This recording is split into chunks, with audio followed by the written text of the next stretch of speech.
Eficiência, inovação, capacidade técnica e gestão. É isso que a Megawatt veio conhecer aqui em Itajubá, terra de uma grande universidade e também da PS Soluções.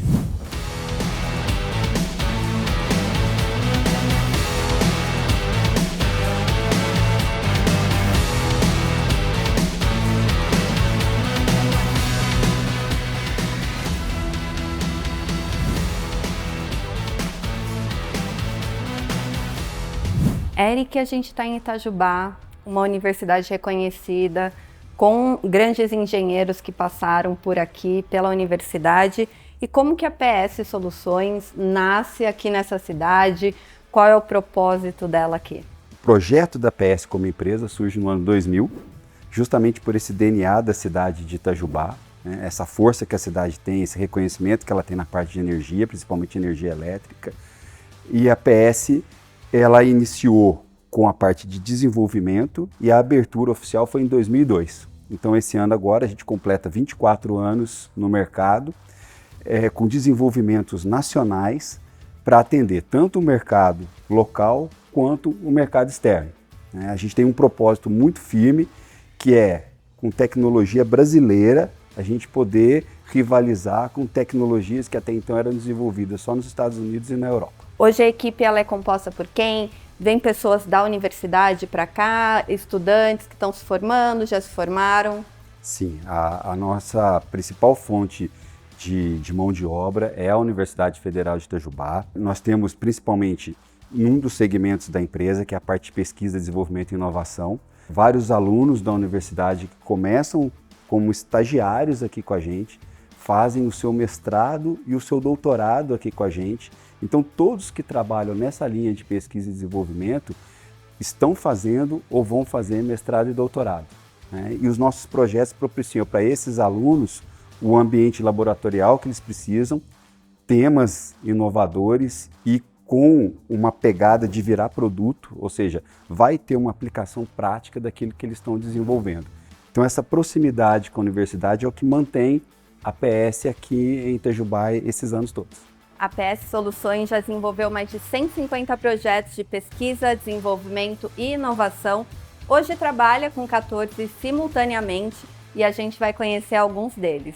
Eric, o Preditor é um sistema muito importante, uma tecnologia muito importante para a PS Soluções, para você com a sua tese.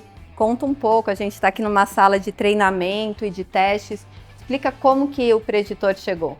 A história do Preditor, ela se confunde com a história da PS Soluções. Foi o produto que deu origem à empresa.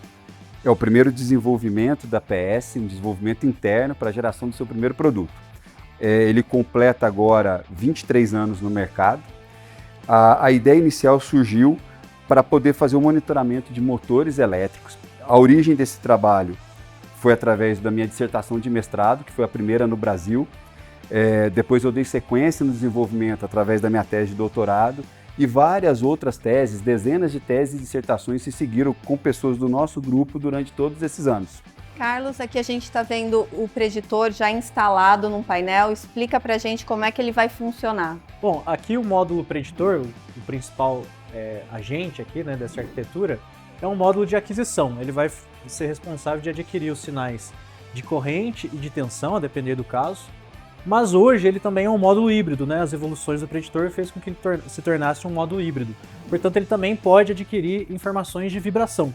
Aqui, basicamente, a gente está tomando conta da saúde da indústria de forma geral, né? Porque basicamente é regida por motores, né? É um motor acionando uma carga, né? Ventiladores, compressores, bombas, né? Então a gente está tomando conta, talvez, do principal agente da indústria. Aqui, Carlos, é onde você vai mostrar para o seu cliente como que funciona o Preditor na prática, certo? Exatamente. Aqui a gente tem uma bancada de teste, onde a gente pode fazer diversas trocas, né? Colocar um motor com falha, né? Ou seja, para que o nosso cliente, né, venha e realmente consiga ver nos nossos sistemas, né, no software, através das aquisições feitas pelo hardware, e isso na prática, né? A gente fala de treinamento hands-on, então nós ofertamos esse tipo de serviço também. E você estava explicando também que o Preditor, né, cresceu com todo esse pioneirismo dentro da PS Soluções e ele também passou a integrar todo um ecossistema, né? Conta para mim como que a gente chega no software que abraça todo esse crescimento do preditor?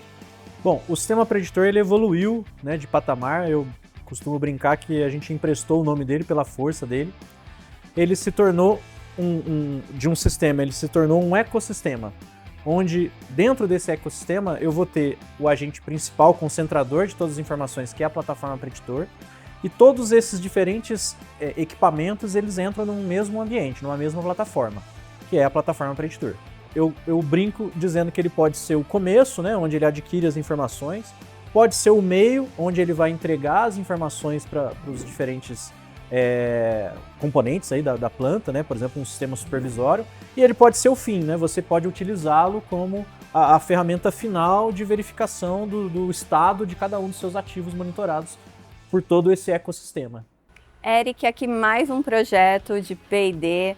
Como que esse projeto chegou para vocês, o ONFRA? Explica um pouco para a gente como que vem essa demanda para vocês.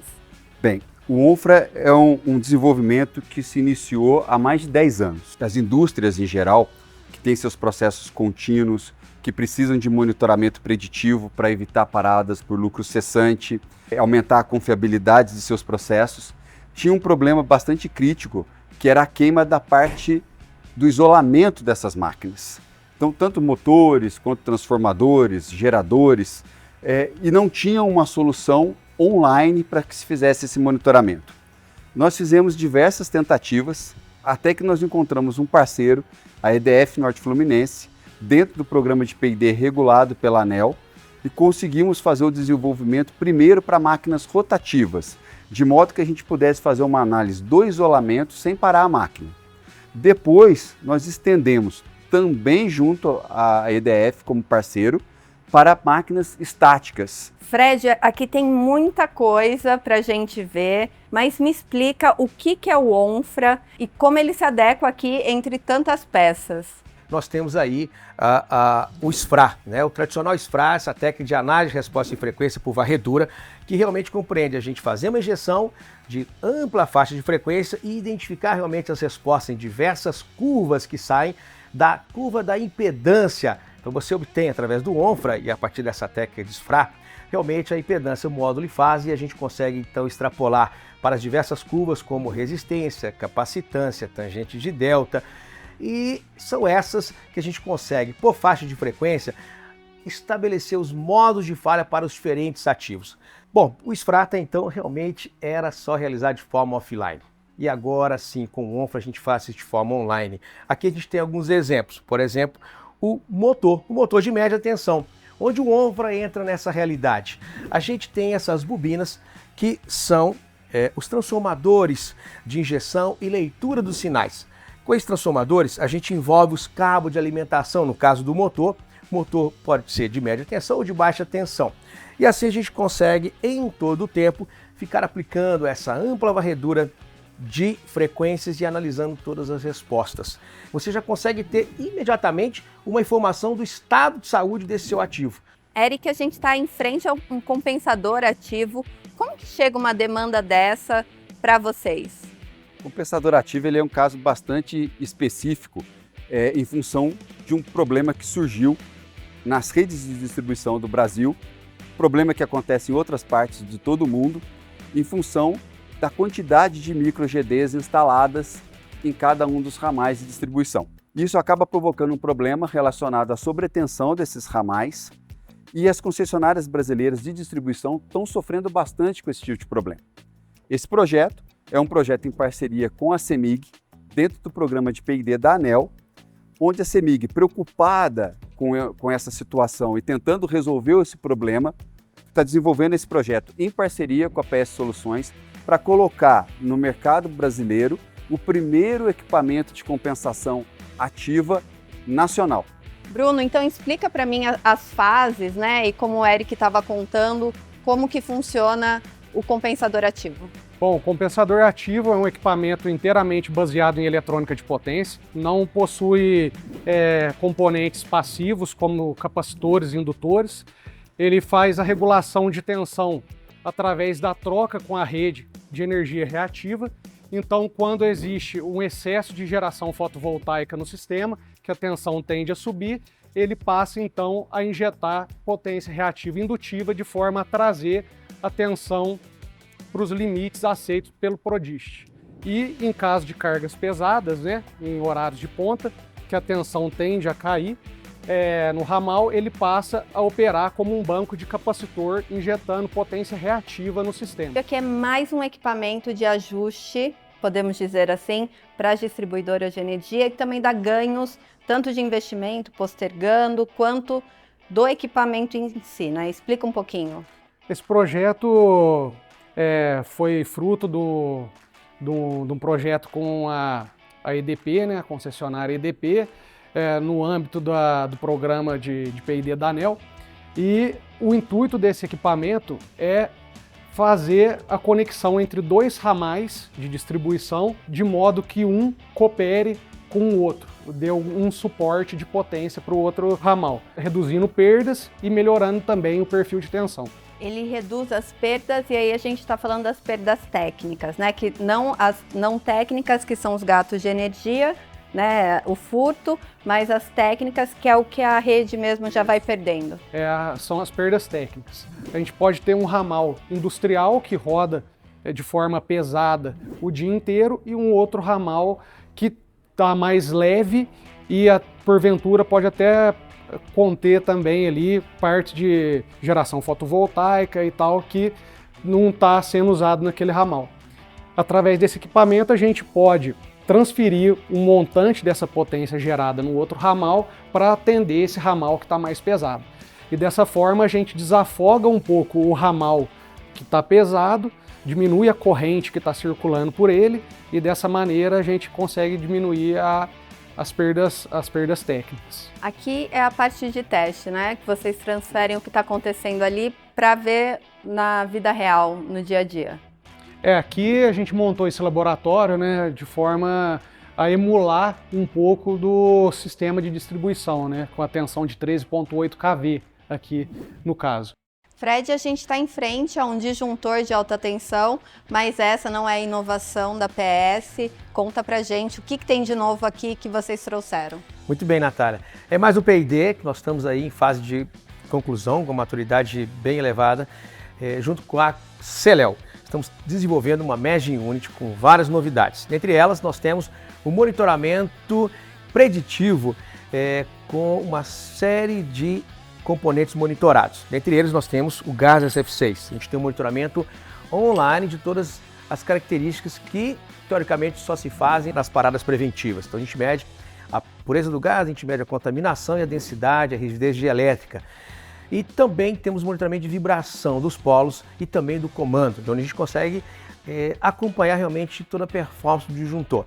Além disso, a gente tem monitoramento dos polos quanto ao deslocamento e ainda mais uma série de outras coisas que a gente monitora, de forma que a gente consegue em todo o tempo acompanhar com os resultados do TARF do disjuntor e assim acompanhar em cada evento de manobra as condições de performance desse ativo e ainda correlacionar aos eventos que estejam causando a anormalidade.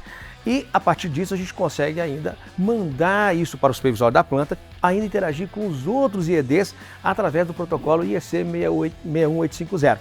Enfim, estamos aí realmente com um equipamento extremamente novo, muito original e único mesmo, trazendo uma série de novidades para o monitoramento também de preditor.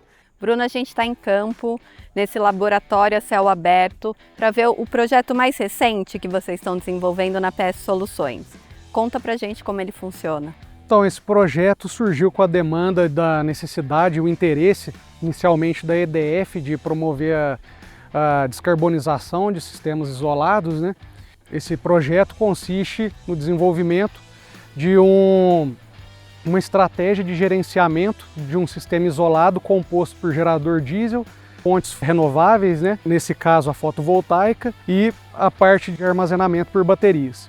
A ideia desse projeto a partir das informações obtidas ali em tempo real da geração fotovoltaica, da parte da questão também da previsibilidade da questão climática, do potencial de geração e também da tendência de carga do local do sistema isolado, a gente conseguir fazer uma estratégia de gerenciamento que mitigue o uso do gerador diesel e também o melhor aproveitamento aí da parte da energia gerada pelo fotovoltaico dentro do contexto ali do sistema isolado. O sistema em si tende a ser inteligente porque ele também tenta colocar todos esses equipamentos e fontes operando de forma ótima. E aqui já está pronto para ser o teste para ir para a escala comercial, é isso? Exatamente. A ideia aqui é a gente testar em ambiente relevante a eficácia da solução aqui do sistema de gerenciamento. Então a ideia aqui é chegar até 1 mega de potência aqui nessa pequena usina fotovoltaica que a gente tem aqui, para que a gente possa testar os futuros projetos com um nível mais relevante de potência. Fábio, quando as empresas procuram a APS ou quando elas querem desenvolver, né, um projeto de pesquisa e desenvolvimento, tem toda a questão de atender um problema do negócio, um problema de operação, mas o projeto de pesquisa e desenvolvimento vai além disso, né? As empresas têm outras preocupações. E hoje, como que você atua nessa parte? Essa questão da regulatória e legal, ela é muito importante, né? A gente não pode descuidar disso. A gente teve uma alteração no ProPDI, né, com a resolução 1074, né, a partir de outubro de 23. Então, as exigências são maiores, tem uma série de indicadores que as concessionárias precisam cumprir para ter os seus projetos aprovados. Então, não é simplesmente desenvolver a parte técnica, né, resolver a questão da dor do cliente, porque descuidando da parte regulatória, você também vai ter um outro tipo de dor e que também pode custar muito caro para a concessionária. Então, a gente, desde do momento da elaboração da proposta até a entrega do relatório final, a gente faz todo esse acompanhamento, né, do que o ProPDI exige, para que traga um conforto para a concessionária. Então, além de ter a solução técnica, a gente também cuida dessa parte regulatória para que ao final o portfólio daquela concessionária tenha o melhor resultado possível, né? A gente trabalha nesse sentido para mitigar eventuais glosas, que é a dor de cabeça de todo gestor de P&D ANEEL. Então, a gente traz todo esse conhecimento do arcabouço para poder deixar a concessionária o mais confortável possível e para que ele possa ter ali o pacote completo e não se incomodar. A APS Soluções, ela entrega projetos de pesquisa, desenvolvimento e inovação, mas também tem uma planta fabril que a gente vai conhecer agora. A gente está numa outra unidade da APS Soluções e aqui os procedimentos são mais rigorosos, certo? Sim. Diferentemente dos outros processos que a gente viu, que era de desenvolvimento de produto, aqui a gente tem um desenvolvimento de processo de fabricação. Um dos nossos clientes veio até nós para pedir o desenvolvimento e a produção de tanques em aço inox para capacitores de potência. Então nós desenvolvemos um processo onde as tolerâncias são muito apertadas e essa é uma das poucas fábricas que fabricam esse item no Brasil. Nós começamos o processo pela fase de corte, depois o processo avança para a parte de dobra. Após esse processo, nós vamos para a etapa de solda, onde nós temos 2 robôs de 6 eixos para fazer a maior parte das costuras com solda robótica. Aqui a gente já está na fase final. Fase final, fase de acabamento do processo. Primeiro faz um teste de estanqueidade para ver se existe algum tipo de vazamento, algum tipo de poro na solda que possa provocar vazamento. Não tendo nada, tendo passado pela parte de inspeção do dimensional, todas as caixas elas vão ser lavadas com detergente numa concentração específica para depois ir para o processo de secagem, que é através de uma estufa, né? E por fim, o processo se encerra esperando as caixas resfriarem para poder ser embaladas uma a uma e ir para o pallet que vai para o cliente dentro da quantidade específica e do formato de cada pallet. Tem uma regra, tem um procedimento para tudo isso. A gente está numa outra unidade aqui, mas ela é bem parecida com a segunda que a gente visitou, com a anterior. O que muda de lá para cá? muda o tipo de material. Nessa fábrica aqui nós trabalhamos com aço carbono e muda os produtos que são produzidos. Aqui são produzidas mais estruturas metálicas para atender principalmente subestações. Então nós fabricamos estruturas como racks, pedestais, polybeams, tudo em material em aço carbono, de acordo com o desenho que o cliente nos fornece.